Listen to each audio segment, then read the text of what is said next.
ચલો મિત્રો, આજના વિડીયોમાં જોઈ માનવ ગરિમા યોજના.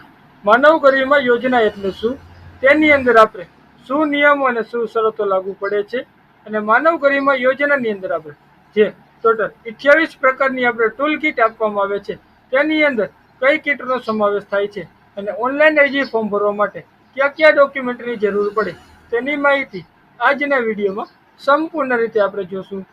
માહિતી જોતા પહેલા ચેનલની અંદર આપણે પહેલી જ વખત મુલાકાત લેતા હોય તો આપણી ચેનલને આપણે સબસ્ક્રાઇબ કરો, અને વિડીયો જો તમને સારો લાગે તો આપણે વિડીયોને આપણે લાઈક કરો. તો કહું, માનવ ગરિમા યોજના એટલે કે નાના ધંધા રોજગાર કરવા વ્યક્તિઓ સ્વરોજગારી ધંધા રોજગાર અનુરૂપ કીટ આપવામાં આવે છે. તેની અંદર આપણે નિયમો અને શરતો તો કે અરજદારની ઉંમર મર્યાદા 18 થી આપણે 60 વર્ષની હોવી જોઈએ. બીજો નિયમ તો કે અનુસૂચિત જાતિના લોકો જેઓની વાર્ષિક આવક મર્યાદા 6 લાખ ધરાવતા હોવા જોઈએ. તેનાથી આપણે વધારે આવક મર્યાદા ન હોવી જોઈએ. અનુસૂચિત જાતિ પૈકી અતિ પછાત જાતિ માટે કોઈ આવક મર્યાદા નથી.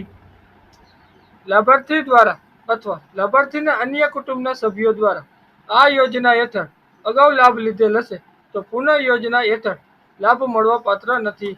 એટલે કે કુટુંબની અંદર આપણે કોઈ પણ એક જ વ્યક્તિ આ યોજનાનો લાભ લઈ શકે.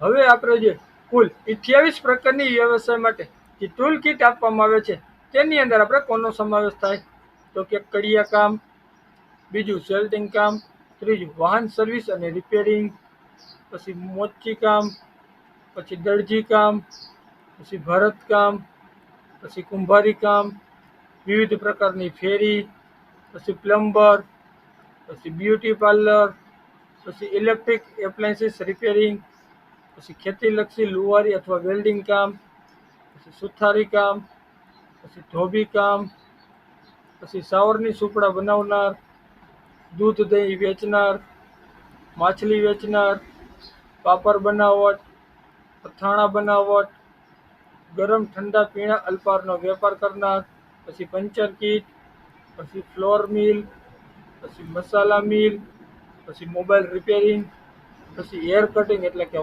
વાળંદની દુકાન. આ ટોટલ આપણે 28 પ્રકારની આપણે ટૂલ કીટ છે, જેની અંદર આપણે માનવ ગરિમા યોજનાની અંદર આપણે સમાવેશ કરવામાં આવે છે.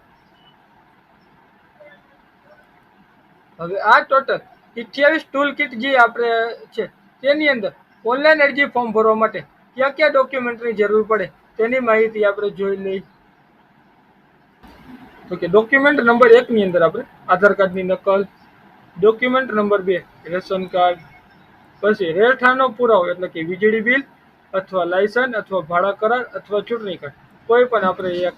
પછી અરજદારના જાતિનો દાખલો, પછી અરજદારના વાર્ષિક આવકનો દાખલો, પછી અભ્યાસનો પુરાવો એટલે કે આપણે ટોટલ કેટલો અભ્યાસ કર્યો છે તેનો પુરાવો, પછી વ્યવસાય લક્ષી તાલીમ લીધેલી હોય તેનો પુરાવો, એટલે જે આપણે ધંધો કરવા માંગતા હોય તેનું આપણે સર્ટિફિકેટ જોવે, એક સ્વઘોષણા ફોર્મ જોવે, પછી એકરારનામું એક આપણે જોવે.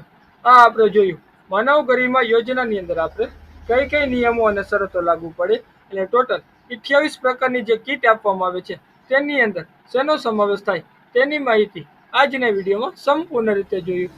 આવી જ રીતે ઓનલાઈન ફોર્મ ભરવા માટે આપણી ચેનલને આપણે સબસ્ક્રાઇબ કરો.